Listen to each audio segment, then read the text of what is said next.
সঙ্গে 13 সমঝোতা স্মারক সই। তিস্তা সহ বিভিন্ন নদী ব্যবস্থাপনায় একমত দুদেশ। ব্যবসায়ীদের বাংলাদেশে বিনিয়োগের আহ্বান প্রধানমন্ত্রী।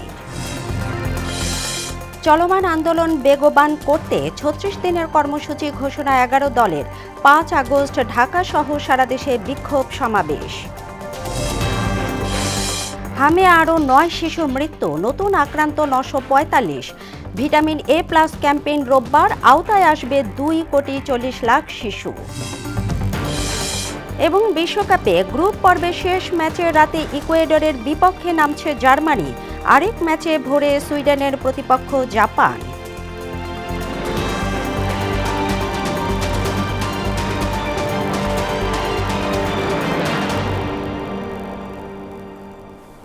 আসসালামু আলাইকুম। মোহনা সংবাদে স্বাগত। শুনছিলেন শিরোনাম, পুরো সংবাদে আপনাদের সঙ্গে আছি তাবশিরা লিজা। প্রধানমন্ত্রী তারেক রহমানকে চীনের প্রধানমন্ত্রী লি চিয়াং রাষ্ট্রীয় মর্যাদায় লাল গালিচা সংবর্ধনা ও গার্ড অব অনার প্রদান করেন। বৃহস্পতিবার চীনের স্থানীয় সময় বিকেল 4:30টায় বেইজিংয়ের গ্রেট হল অব দ্য পিপলে তারেক রহমানকে এই সংবর্ধনা ও গার্ড অব অনার প্রদান করা হয়। দেশটির প্রধানমন্ত্রী লি চিয়াংয়ের সঙ্গে প্রধানমন্ত্রী তারেক রহমানের বৈঠকে বাংলাদেশ চীনের মধ্যে 13টি সমঝোতা স্মারক সই করা হয়েছে। এতে করে দুই দেশের দ্বিপাক্ষিক সম্পর্ক নতুন উচ্চতায় নিয়ে যাবে বলে প্রত্যাশা করা হচ্ছে। এর আগে বেইজিংয়ে বাংলাদেশ বিনিয়োগ ফোরামে দেয়া বক্তব্যে প্রধানমন্ত্রী তারেক রহমান বলেন, চীনা ব্যবসায়ীদের জন্য সেবা সহজ করতে শিগগিরই দেশটিতে প্রথমবারের মতো বিনিয়োগ কার্যালয় চালু করা হবে। চীনের সঙ্গে গভীর শিল্প অংশীদারত্ব গড়ে তোলার অঙ্গীকার ব্যক্ত করে সরকার প্রধান বলেন, বৈশ্বিক ব্যবসার জন্য বাংলাদেশ প্রস্তুত রয়েছে। এদিকে বেইজিংয়ে এক ব্রিফিংয়ে প্রধানমন্ত্রীর উপদেষ্টা মাহাদি আমিন বলেন, তিস্তা নদী ব্যবস্থাপনা ও বন্যা ঝুঁকি মোকাবেলার বিষয়ে সহযোগিতা বাড়াতে ঐক্যমত্য হয়েছে ঢাকা বেইজিং। চীন থেকে আরও জানাচ্ছেন হুমায়ুন কবির। বৃহস্পতিবার চীনের বেইজিংয়ে অনুষ্ঠিত বাংলাদেশ বিনিয়োগ ফোরামে যোগ দেন প্রধানমন্ত্রী তারেক রহমান। সম্মেলনে বাংলাদেশ বিনিয়োগের সুযোগ সুবিধা নিয়ে বিশেষ প্রেজেন্টেশন উপস্থাপন করেন বিডার নির্বাহী চেয়ারম্যান আশিক চৌধুরী। সম্মেলনে অংশ নেন চীনের 125 জন ব্যবসায়ী।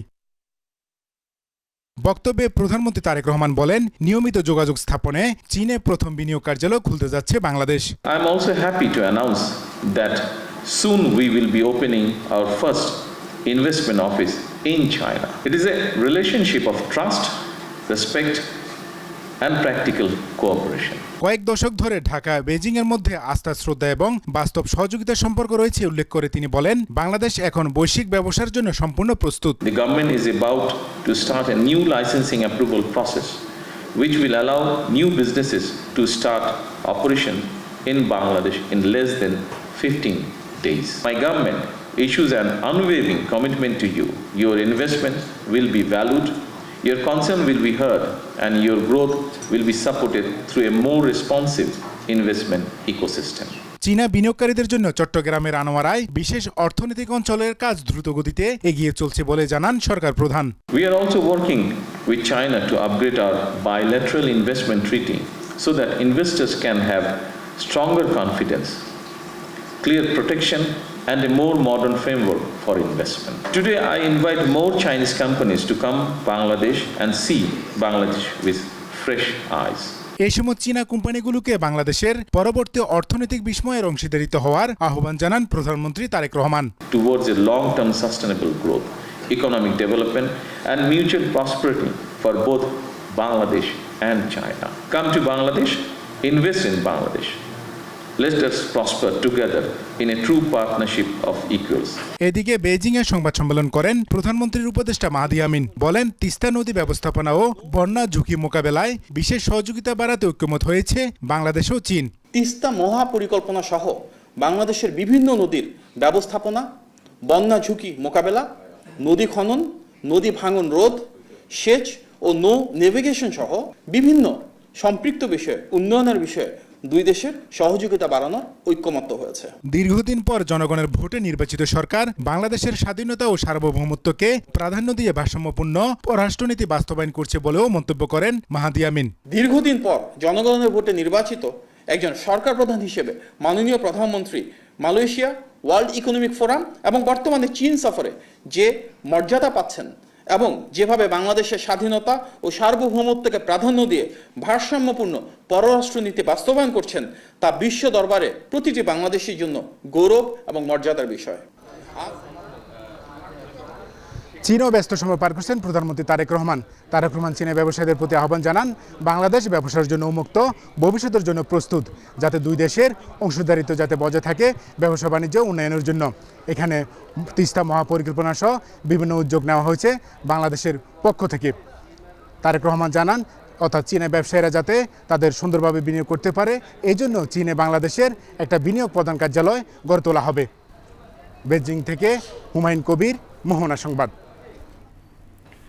রোহিঙ্গা সমস্যা সমাধানে চীন বাংলাদেশের পাশে থেকে সহযোগিতা করবে বলে মন্তব্য করেছেন প্রধানমন্ত্রী পররাষ্ট্র বিষয়ক উপদেষ্টা হুমায়ুন কবির।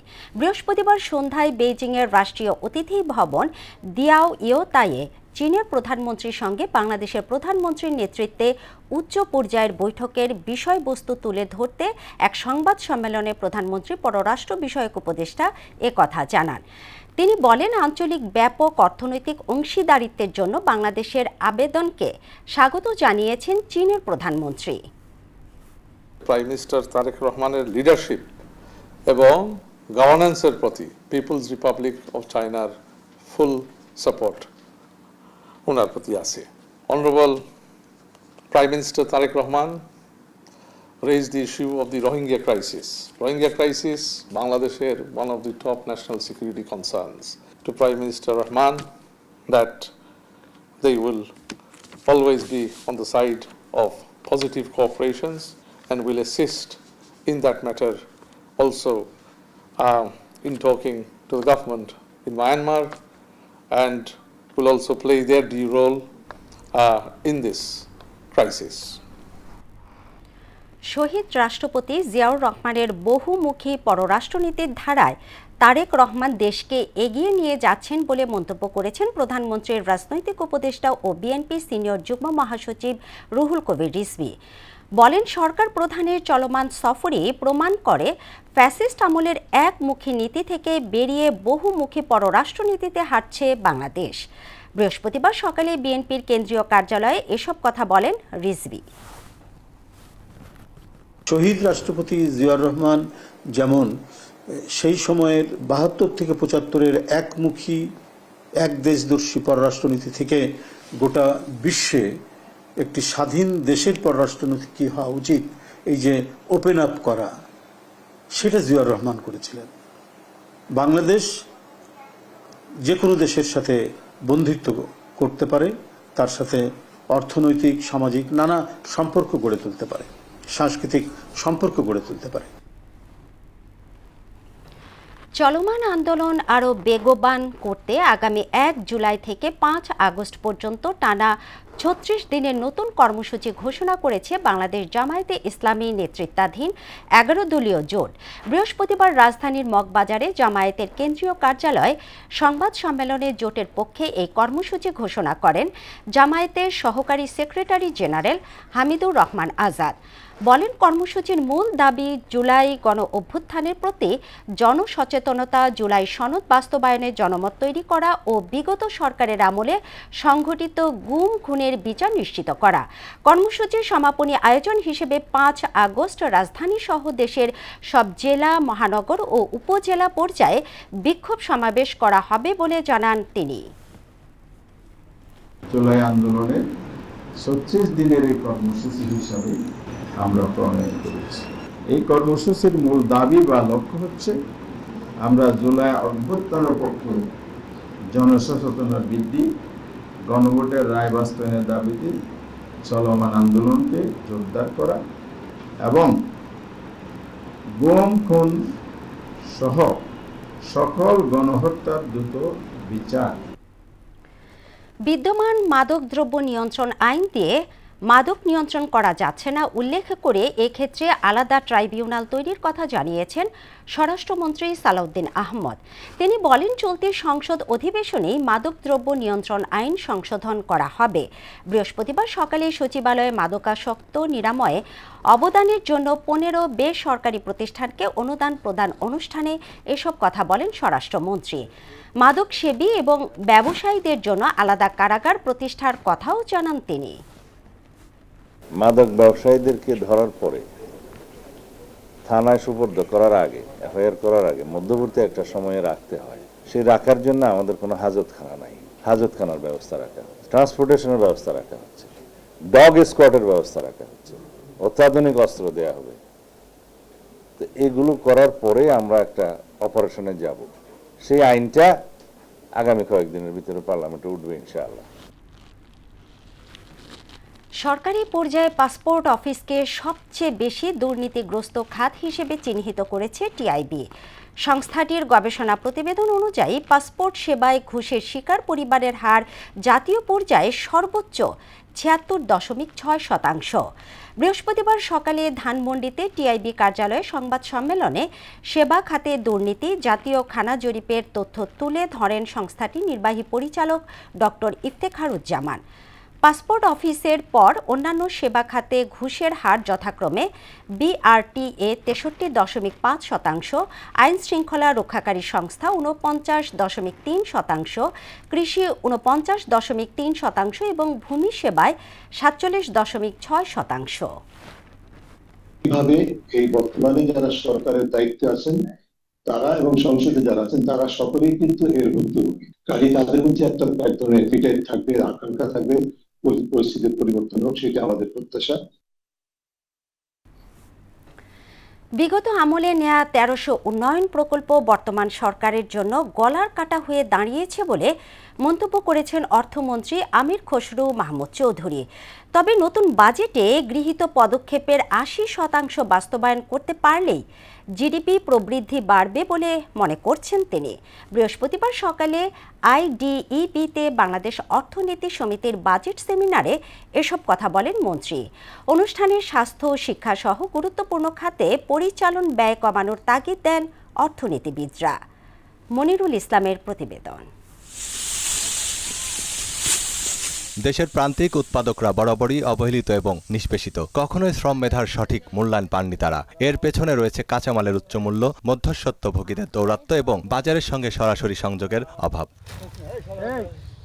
তবে দেশকে ট্রিলিয়ন ডলারের অর্থনীতিতে রূপান্তরে এসব প্রান্তিক উদ্যোক্তাদের গুরুত্ব দিচ্ছে সরকার। রাজধানীতে এক বাজেট আলোচনায় অর্থমন্ত্রী আমির খসরু মাহমুদ চৌধুরী বলেন, হতদরিদ্রদের ন্যায্যতা নিশ্চিতে সৃজনশীল অর্থনীতির বিকাশ ঘটানো হবে। শীতল পাটি যারা করছে, ফর এক্সাম্পল আমি একটা এক্সাম্পল দিচ্ছি, শীতল পাটি 700 টাকা বিক্রি করছে। ডিজাইনিং নাই, অ্যাবসেন্ট টোটালি, ওই আগের মতোই পড়ে যাচ্ছে। তো ব্র্যান্ডিং নাই, they don't have a market place.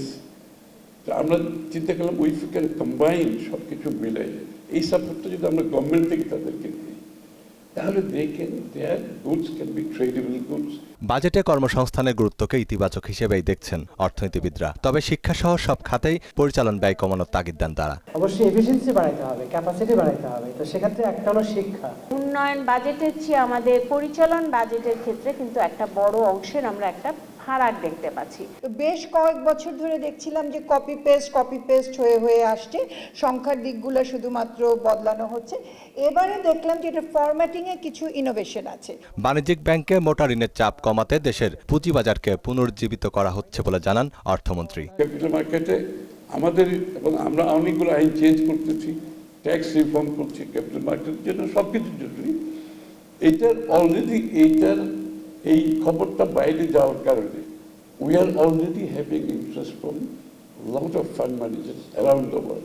1,25,000 কোটি টাকার ঋণের বোঝা মাথায় নিয়েও আগামীতে 1 কোটি কর্মসংস্থান সৃষ্টিতে সরকারের বড় পরিকল্পনা রয়েছে বলে জানান আমির খসরু মাহমুদ চৌধুরী। আমরা 1 কোটি এমপ্লয়েবিলিটির কথা বলেছি, not a big target, it's big ambition, আমি জানি। মনিরুল ইসলাম, মোহনা সংবাদ, ঢাকা। যদি অ্যাম্বিশন না থাকে। বিশ্ব ব্যাংকের সহায়তায় প্লাস্টিকের ব্যবহার 50% ও উৎপাদন 30% নামিয়ে আনার লক্ষ্য নির্ধারণ করা হয়েছে বলে জানিয়েছেন পরিবেশ, বন ও জলবায়ু পরিবর্তন মন্ত্রী আব্দুল আওয়াল মিন্টু। দুপুরে জাতীয় প্রেস ক্লাবে আয়োজিত এক আলোচনা সভায় তিনি কথা বলেন। এ সময় ভবিষ্যৎ প্রজন্মের বাসযোগ্য পৃথিবীর জন্য পরিবেশের রক্ষায় সরকার বদ্ধপরিকর বলেও জানান মন্ত্রী। বর্তমান ও ভবিষ্যৎ প্রজন্মের জন্য একটি সুন্দর, সুস্থ ও নির্মল পরিবেশ গড়ে তোলার জন্য এবং পরিবেশ ও প্রতিকূল সুরক্ষায় সরকার কর্তৃক বিভিন্ন সময় উপযোগী বাংলাদেশ পরিবেশ সংরক্ষণ আইন 1995 সহ মোট 4টি আইন এবং পরিবেশ সংরক্ষণ বিধিমালা 2023 সহ 9টি বিধিমালা প্রণয়নপূর্বক বাস্তবায়ন করা হচ্ছে। দেশে গেল 24 ঘন্টায় হামের উপসর্গ নিয়ে আরও 9 শিশুর মৃত্যু হয়েছে। নতুন করে আক্রান্ত হয়েছে 945 জন। বৃহস্পতিবার বিকেলে স্বাস্থ্য অধিদপ্তরের হাম বিষয়ক সর্বশেষ হালনাগাদ প্রতিবেদনে এ তথ্য জানানো হয়। গেল 15 মার্চ থেকে 25 জুন পর্যন্ত হাম ও এর উপসর্গ নিয়ে 998 জন মারা গেছে। এদিকে দেশ জুড়ে উদ্বেগজনক হারে বাড়ছে ডেঙ্গু রোগীর সংখ্যা। গেল 24 ঘন্টায় ডেঙ্গুতে নতুন করে আরও 1 জনের মৃত্যু হয়েছে।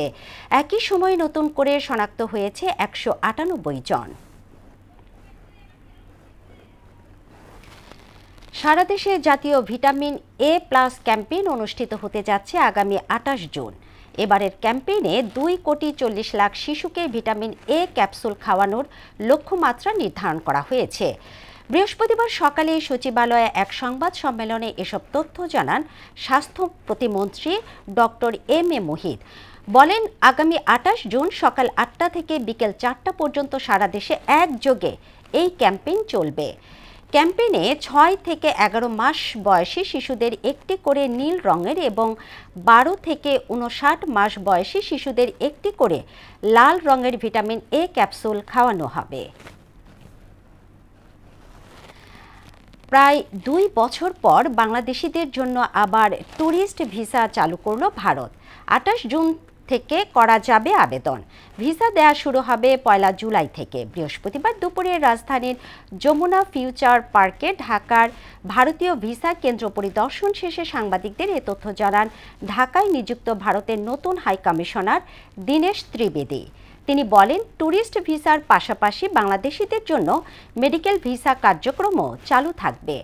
ঢাকা, চট্টগ্রাম, রাজশাহী, খুলনা ও সিলেটের 5টি ভিসা সেন্টার থেকে আবেদনকারীরা সেবা নিতে পারবেন।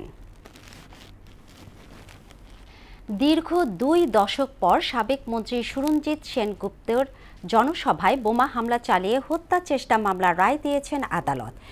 এতে একজনকে মৃত্যুদণ্ড দেওয়া হয়েছে। মামলার অন্যতম আসামি প্রবাসী কল্যাণ মন্ত্রী আরিফুল হক চৌধুরী, সাবেক স্বরাষ্ট্র প্রতিমন্ত্রী লুৎফুজ্জামান বাবর এবং সংসদের হুইপ জি.কে. গোজ সহ 9 জনকে বেকসুর খালাস দিয়েছেন আদালত। শিপার চৌধুরী তথ্য ও ভিডিও চিত্রে আরও জানাচ্ছেন তাহসিন তারিন। সুনামগঞ্জের দিরাই বাজারে সাবেক মন্ত্রী সুরঞ্জিত সেনগুপ্তর জনসভায় ভয়াবহ বোমা হামলার মামলার রায় ঘোষণা করেন সিলেট বিভাগীয় দ্রুত বিচার ট্রাইব্যুনালের বিচারক স্বপন কুমার সরকার। মামলার 12 আসামির মধ্যে সাবেক স্বরাষ্ট্র প্রতিমন্ত্রী লুৎফুজ্জামান বাবর সহ 9 জনকে বেকসুর খালাস দেয়া হয়। 2 আসামির মৃত্যু হওয়ায় তাদের নাম মামলা থেকে বাদ দেয়া হয়। আর মামলার অন্যতম অভিযুক্ত হাফেজ সৈয়দ নাইম আহমেদ আরিফকে মৃত্যুদণ্ড দেন বিচারক। 9 জন খালাস পাইছেন, একজন মৃত্যুদণ্ড আর 2 জন দোষী সাব্যস্ত হলেও তাদেরকে মৃত্যুজনিত কারণে বা ফাঁসি কার্যকর হয় আওতাভুক্ত হয়। এই মামলায় দীর্ঘদিন কারাবাসের মানবেতর বর্ণনা দেন জাতীয় সংসদের হুইপ জি.কে. গোজ। আমি এবং আরিফ ভাই এই মামলায় আমরা বাংলাদেশের বিভিন্ন কারাগারে অত্যন্ত মানবেতর জীবনযাপন করেছি এবং একটাই আমাদের ভরসা ছিল, ন্যায়ের পক্ষে, সত্যের পক্ষে মহান রব্বুল আলামিন কোনো না কোনো সময় নিশ্চয়ই আমাদেরকে এই ঝামেলা থেকে মুক্ত করবেন। রাজনৈতিক কারণে ষড়যন্ত্রমূলক এই মামলা দিয়ে হয়রানি করা হয়েছে বলে মন্তব্য করেন প্রবাসী কল্যাণ মন্ত্রী আরিফুল হক চৌধুরী ও সাবেক স্বরাষ্ট্র প্রতিমন্ত্রী লুৎফুজ্জামান বাবর। আল্লাহর বিচার হয়েছে এবং ইনশাআল্লাহ তারা আজকে দেখেন শেখ হাসিনা কোথায়, আর আমরা কোথায়? দীর্ঘদিন হয়রান করা হয়েছে, আমরা কারাবরণ করেছি। আজকে মহান রব্বুল আলামিনের অসীম আমরা নির্দোষ প্রমাণিত হয়েছি। এই জন্য আল্লাহ দরবারে আমরা শুকরিয়া আদায় করি। 2004 সালের 21 জুন সুনামগঞ্জের দিরাই উপজেলায় সুরঞ্জিত সেনগুপ্তর এক জনসভায় বোমা হামলার ঘটনা ঘটে। সেই সময় স্থানীয় এক যুবলীগ নেতা নিহত হন। আহত হন সুরঞ্জিত সেনগুপ্ত সহ অন্তত 29 জন। ঘটনার পর হত্যা চেষ্টা ও বিস্ফোরক আইনে পৃথক মামলা দায়ের করা হয়। তাহসিন তারিন, মোহনা সংবাদ। পরীক্ষার সুষ্ঠু ও শান্তিপূর্ণ পরিবেশ বজায় রাখতে সংশ্লিষ্ট সকলকে দায়িত্বশীল ভূমিকা পালন করার আহ্বান জানিয়েছেন শিক্ষামন্ত্রী ডক্টর আ.ন.ম এহসানুল হক মিলন। বলেন, শুধু নকল প্রতিরোধ নয়, শিক্ষার গুণগত মান বৃদ্ধি এবং শিক্ষা ব্যবস্থার বিদ্যমান সমস্যাগুলো চিহ্নিত করে সমাধানে গুরুত্ব দিচ্ছে সরকার। বৃহস্পতিবার সকালে বরিশাল জেলা শিল্পকলা একাডেমিতে এইচএসসি ও সমমানের পরীক্ষা আওতাধীন বরিশাল অঞ্চলের কেন্দ্রের ভারপ্রাপ্ত কর্মকর্তাদের সঙ্গে মতবিনিময় সভায় এসব কথা বলেন শিক্ষামন্ত্রী। আমরা এখন শিক্ষার মান উন্নয়নের জন্য সভাগুলি করছি। আমরা শিক্ষকদের কি কি সুবিধা অসুবিধা আছে, কি কারণে আমাদের শিক্ষার মান উন্নয়ন বাধাগ্রস্ত হচ্ছে, দেশব্যাপী আমি সকল শিক্ষকের সাথে এবং স্টেক হোল্ডার সকলের সাথে আলোচনা করে শিক্ষায় কি কি সংস্কার অতীব জরুরি সেগুলিকে আইডেন্টিফাই করছি। দিনাজপুরের পার্বতীপুরে কাল নদীতে গোসল করতে নেমে পানিতে ডুবে একই পরিবারের 3 জনের মৃত্যু হয়েছে। বৃহস্পতিবার দুপুরে উপজেলার হরিরামপুর ইউনিয়নের মধ্যপাড়া ভাদুরী বাজার এলাকায় এ দুর্ঘটনা ঘটে। নিহতরা সম্পর্কে ননদ ভাবে। নিহতের স্বজনরা জানায়, দুপুরের খাবার খাওয়ার সময় তাদের না পেয়ে বাড়ির লোকজন খোঁজাখুঁজি শুরু করে। এক পর্যায়ে পাশের কাল নদীর পাড়ে তাদের পরনের কাপড় দেখে সন্দেহ হলে পরিবারের লোকজন স্থানীয়দের সহায়তায় 3 জনকে নদী থেকে তাদের উদ্ধার করে। মর্মান্তিক এই মৃত্যুর ঘটনায় এলাকায় শোকের ছায়া নেমে এসেছে। শেষ করছে মোহনা সংবাদ, তবে যাবার আগে শিরোনামগুলো আরও একবার।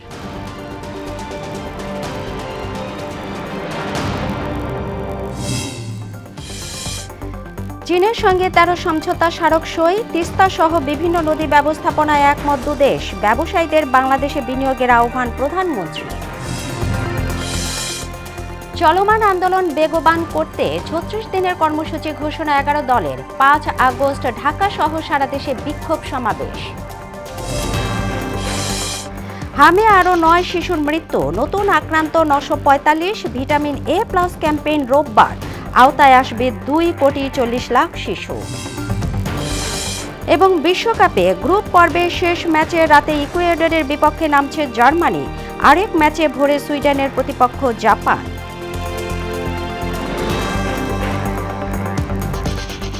এই ছিল মোহনা সংবাদে। মোহনার সবশেষ খবর জানতে ভিজিট করুন www.mohana.tv। সংবাদ দেখতে পারেন ফেসবুক, ইউটিউবেও। এতক্ষণ সঙ্গে থাকার জন্য ধন্যবাদ সবাইকে।